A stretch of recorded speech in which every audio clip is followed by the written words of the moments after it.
Alright, first lesson for our 3D geometry chapter is called Naming Solids. So we're going to go through, talk about some vocabulary, and then we're going to actually look at some solids together. Solids are objects that do not lie in a plane. So a plane you can think about as being like a piece of paper, a very flat surface. It actually has no thickness to it, but it does extend in all directions. So think about a continuous piece of paper. Solids are going to have length, width, and also height. So we have that. All of these that we're going to see here are solids. So you're going to notice that they're three-dimensional. That's kind of that's the biggest feature of them, the length, the width, and the height then. And we're going to talk about different solids in just a minute. One of the vocab terms that we have for this lesson is the term polyhedron.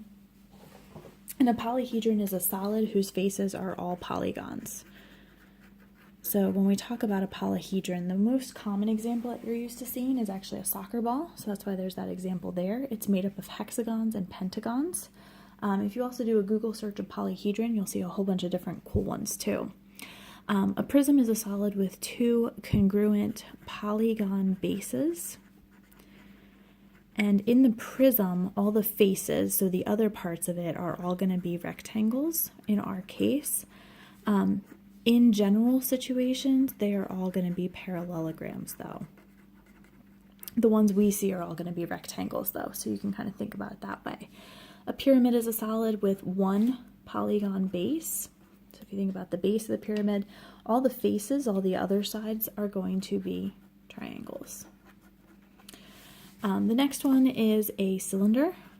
A cylinder is a solid with two bases that are parallel congruent circles.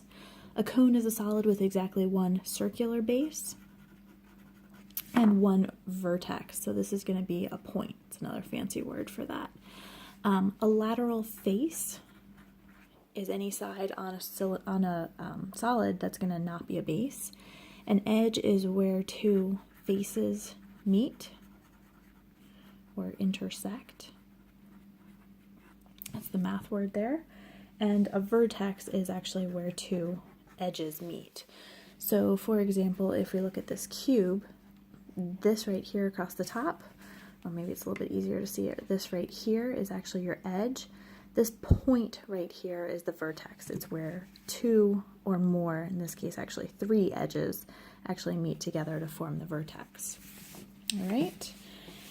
So on to the next page. Just to kind of help you with grouping these, the way that you're going to think about it is it a prism, is it a pyramid, or is it going to be one of these that are going to be in our other category, such as a cube, or a cylinder, or a sphere, or a cone? Those are all potential options in kind of the other category. Your prisms are going to look like this. They are all going to have two identical bases on the ends, and then everything else you're going to see is going to be a rectangle. So for example, here's my bases, a hexagon, and everything else are rectangles. Rectangle, rectangle, and everything else are rectangles. So prisms all have rectangles. Your triangles are going to have one base and everything else around it. Oh, there's dog hair on that one. Julia finds her way into everything. Those are all going to be triangles around the outside then, all the faces. So let's go down through, talk about polygons, because you're going to need to know this to be able to name them. Triangle has 3, quadrilateral has 4 sides, a pentagon has 5, hexagon has 6, a heptagon has 7, an octagon has 8, a nonagon has 9, and a decagon has 10 sides. So when we look at these solids, we're going to go through name all 9 of these. We have to first figure out prism, pyramid, or is it one of those other special ones? This one I see a whole lot of rectangles around it, so I know it's a prism. These right here are my bases, so I'm going to look at them and they are rectangles. So this is going to be called not a rectangle prism, but a rectangular prism. This one has a pyramid. It comes to a point. I see lots of triangles. Sometimes it helps to trace the base, which is here. This is a rectangular pyramid. And I know that doesn't fully look like a rectangle, but it has to do with kind of the way it's laid out in the picture. This one, I'm noticing rectangles around it, and then these right here are the bases. So this is what we call a triangular prism. This one is tricky. This is actually your base right here. So it's a triangular and it's a pyramid because it comes to a point up at the top. This next one is also a pyramid, and the base down here is a square. This is a square pyramid. And in this one, I see all those rectangles, but here is my base, and it has 5 sides, so I call it a pentagonal prism. Notice we don't call it pentagonal, we call it pentagonal, so we put emphasis on a different part of the word. Here we have a pyramid. I see a point and I see triangles. I see a base with 1, 2, 3, 4, 5, 6 sides. So that would be a hexagonal pyramid. In the next one, I see all those rectangles and a base with 1, 2, 3, 4, 5, 6, 7, 8. So this is an octagonal prism. All the rectangles clue me in it's a prism. This one's a pyramid for sure. 1, 2, 3, 4, 5, 6, 7, 8 sides. So this one is an octagonal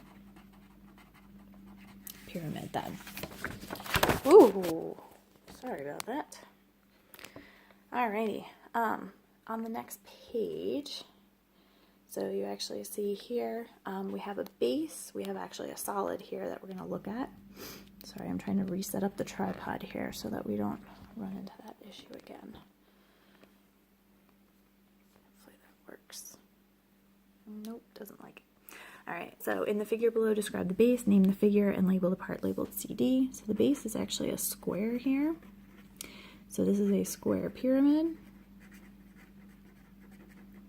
And CD is just that line across the back, so that's actually an edge. On the next part, we have 2 more definitions. The first one is skew lines. They're lines on a solid that are not going to intersect, and they're also not parallel. They're in different planes then. Parallel lines are in the same plane. They don't intersect. They're always the same distance apart, and they're never going to touch. So skew lines are, if you're looking at this, if I took AB here, kind of coming up at the back, and then I looked at line CF up front here. These two aren't ever going to cross over each other. This is going to continue here, and that one's going to keep going down, and when it gets up by this line, it's actually going to be going over it if it continues out that way. So that's an example of what we call skew lines, AB and CF. Parallel lines would happen like here, BC and EF, because they're both in the same plane. Another example of parallels would be CF and AD across the back, or CF and BE. Take a look at this last one here. The base on this one is an octagon. Let's see if the tripod will stay up here or not. Let's try this. So we have an octagon base. So it's an octagonal prism because of all the rectangles around it. And the part labeled PH is just an edge. So we want to look at these IJ and ME. So IJ goes right here, and ME goes up and down in the back. They're not going to cross, they're not going to intersect each other, but they're not in the same plane, so we call them skew. OG is going up and down, and IA is going up and down, so they would also be called parallel then.